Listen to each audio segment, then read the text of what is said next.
So for this video, ngayon ngay merong umorder sa atin ng DIY solar setup. Kinuha niya nga po ang 12,000 solar setup aparato. Kaya natin babalutin ngayon ang kanilang order. Ready na pala yung kasama ko para magbalot. Ang 12,000 solar aparato. Lagyan na pala ng vapor wrap. Then nalagyan na rin ng carton. Siyempre, tinaypan niya na ng packing tape. Matibay, parang pagmamahal mo sa kanya. And then nilagyan na rin ng vapor wrap na kulay black. Siyempre, para secured siya. Paka-secured talaga magbalot ng kasama ko. Dalawa ang vapor wrap. Siyempre. Yan, tapos na. Tapos niya na nalagyan ng puzzle. Oy, hindi puzzle, projel. Ready na nating i-deliver yan o pa-drop off sa GRS. Yan, tapos na mga bossing. Pwede nang i-deliver. Nilagay ko na sa tricycle. Si Marimar pala ang kasama nating mag-deliver. Marimar. Siyempre, kukuha tayo ng sticker. Ay, hindi. Magpapaserox. Print kaya yun. Pala kami nagpapaprint ng waybill.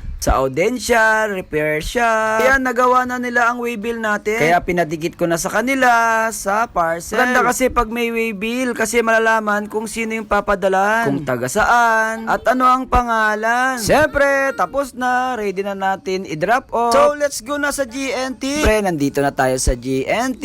GNT San Mateo branch. Yan, ready na nating i-drop off ang ating parcel. Yung in-order sa atin, inutusan ko na pala si Grace. Na-drop off niya na yung order sa atin ng DIY solar setup. Kaya naman, pinunta niya na dun sa ating GNT. So, dito ko natatapusin ang aking video. Mga kukuha po ng DIY solar setup. Sa baba po o nasa comment section ang link. Thank you for watching. Don't forget to subscribe and Teka lang guys, bago may isip ang video, kung gusto mong bumili ng mga ganitong solar setup aparato at solar panel na 200 watts or iba-iba pang mga solar setup, turuan kita kung saan ka bibili. Let's go! Kung nakita mo ang bidyong ito, ang gagawin mo, punta ka lang sa comment section at makikita mo ang link na to. Ang link pala nito ay ang aking TikTok affiliate. I-click mo yan para pumunta ka sa aking profile. At makikita mo yung video rin na nakita mo sa Facebook. Ang gagawin mo lang, i-click mo lang yung yellow basket sa baba ng video. Pagka-click mo, makikita mo pala yung product na. Sa inyo, kung i-add chart nyo o babayin nyo na. Pag pala in-scroll nyo, makikita nyo na pala yung seller account ko. Yan pala, mapapansin nyo, 4.4 na pala tayo. 191 sold na pala ang mga bumili sa seller ko. Ang gagawin mo, click mo lang ang profile ko at mapapansin mo, makikita mo na marami kong product ko pala dyan, ilangis at mga aparato, solar setup, mga design ko, iba-iba pang produkto.